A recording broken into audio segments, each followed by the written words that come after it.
Hi everyone, welcome back to శ్రీతేజూస్ kitchen. ఈరోజు మన వీడియో వచ్చేసి గులాబ్ జామున్.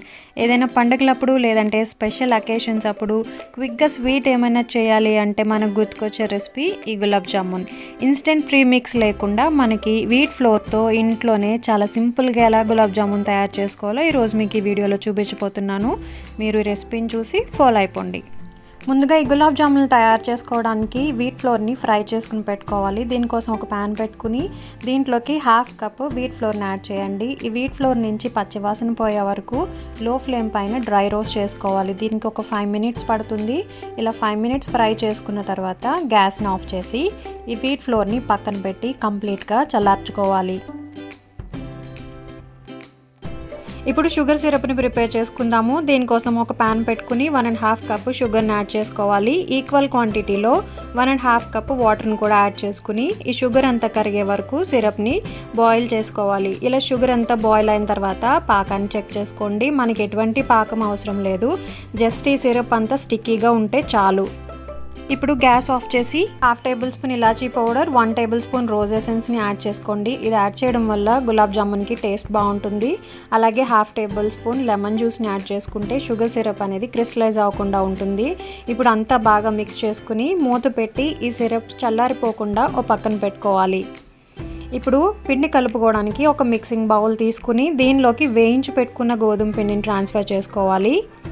ఇప్పుడు దీంట్లోకి 1/2 కప్ మిల్క్ పౌడర్ని యాడ్ చేసుకోవాలి. ఇది అన్స్వీటెండ్ మిల్క్ పౌడర్ అండి. ఇది యాడ్ చేసిన తర్వాత 1/2 టేబుల్ స్పూన్ బేకింగ్ పౌడర్ని కూడా యాడ్ చేసుకోవాలి.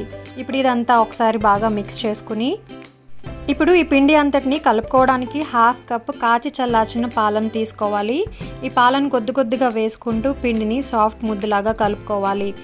మనం తీసుకున్న మిల్క్లో అంతా పట్టలేదండి, ఇవి 3 to 4 టేబుల్ స్పూన్స్ వరకు మిగిలింది. ఇప్పుడు ఈ పిండి పైన 1 టేబుల్ స్పూన్ గీని యాడ్ చేసుకుని ఈ పిండి అంతటికి కూడా గీని అప్లై చేసుకోవాలి. గులాబ్ జామున్కి పిండి కలిపేటప్పుడు ఎప్పుడూ కూడా చపాతీ పిండి కలిపినట్టుగా గట్టిగా ప్రెషర్ని అప్లై చేస్తూ కలపకూడదు.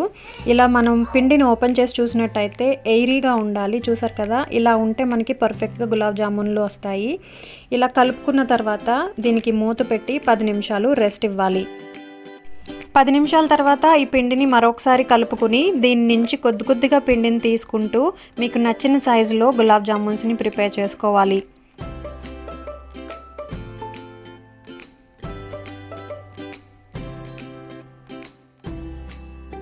ఇలా బాల్స్ని చేస్తున్నప్పుడు గట్టిగా ప్రెషర్ని అప్లై చేయకూడదు. పైన మనం ఇలా రౌండ్గా చేసుకుంటూ ఎటువంటి క్రాక్స్ లేకుండా స్మూత్ బాల్స్ లాగా చేసుకుని పెట్టుకోవాలి.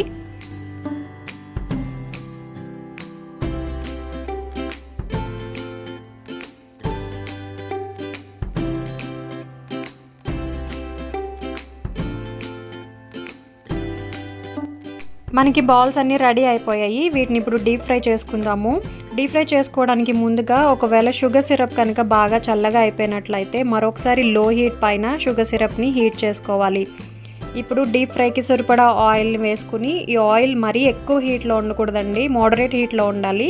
ఇలా హీట్ చేసుకున్న ఆయిల్లోకి ఒక్కొక్క గులాబ్ జామున్ని వేసుకోవాలి. ప్యాన్కి సరిపడా మాత్రం వేసుకోవాలి, ఎక్కువ వేసుకుంటే గులాబ్ జామున్ సరిగా వేగవు. వీటిని వేసిన వెంటనే కదపకూడదు. ఒక 30 seconds తర్వాత ప్యాన్ని ఇలా స్టిర్ చేసినట్టయితే ఈవెన్గా ఫ్రై అవుతాయి. ఇలా లైట్ గోల్డెన్ కలర్ వచ్చిన తర్వాత హీట్ని మీడియంలోకి టర్న్ చేసుకుని ఏదైనా హోల్స్ ఉన్న గరిటెతోటి ఇలా స్టిర్ చేస్తూ గులాబ్ జామున్స్ని ఫ్రై చేసినట్టయితే అవి చాలా బాగా ఫ్రై అవుతాయి. ఇవన్నీ బాగా ఫ్రై అయ్యి డార్క్ బ్రౌన్ కలర్ వచ్చిన తర్వాత వీటిని తీసుకుని షుగర్ సిరప్లోకి యాడ్ చేసుకోవాలి.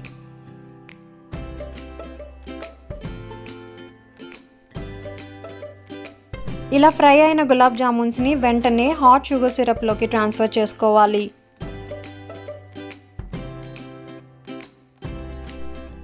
అలాగే మిగిలిన గులాబ్ జామున్స్ అన్నిటినీ కూడా ఇదే విధంగా ఫ్రై చేసుకుని మంచి డార్క్ కలర్ వచ్చిన తర్వాత వీటిని తీసుకుని షుగర్ సిరప్లోకి యాడ్ చేసుకోవాలి.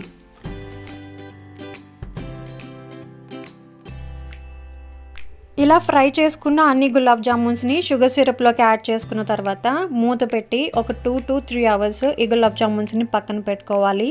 ఇలా 2 to 3 hours తర్వాత మనకి గులాబ్ జామున్స్ అనేవి జ్యూస్ని బాగా పీల్చుకుని చూసారు కదా సైజులో కూడా డబుల్ అయి ఉంటాయి. ఇప్పుడు మనం దీన్ని ఒక బౌల్లోకి సర్వ్ చేసుకుందాము.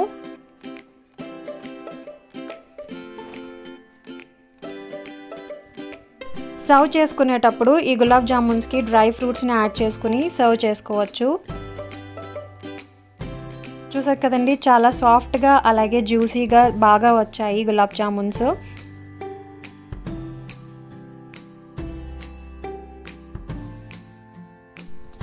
ఇన్స్టెంట్ గులాబ్ జామున్ మిక్స్తోనే కాకుండా ఇలా మనం వీట్ ఫ్లోర్తో కూడా గులాబ్ జామున్ని చాలా టేస్టీగా తయారు చేసుకోవచ్చండి. ఈ రెసిపీ మీకు నచ్చినట్టయితే లైక్ చేయండి, అలాగే మీ ఫ్రెండ్స్ అండ్ ఫ్యామిలీ మెంబర్స్తో షేర్ చేయండి. ఎవరైనా మన ఛానల్ని ఫస్ట్ టైం విజిట్ చేస్తున్నట్టయితే ఇప్పుడే సబ్స్క్రైబ్ చేసుకోండి. తప్పకుండా మీరు కూడా ఈ రెసిపీని ట్రై చేయండి. మీకు ఎలా వచ్చిందో మాకు కామెంట్ సెక్షన్లో తెలియచేయండి. మరిన్ని రెసిపీస్ కోసం మన ఛానల్ని విజిట్ చేస్తూ ఉండండి.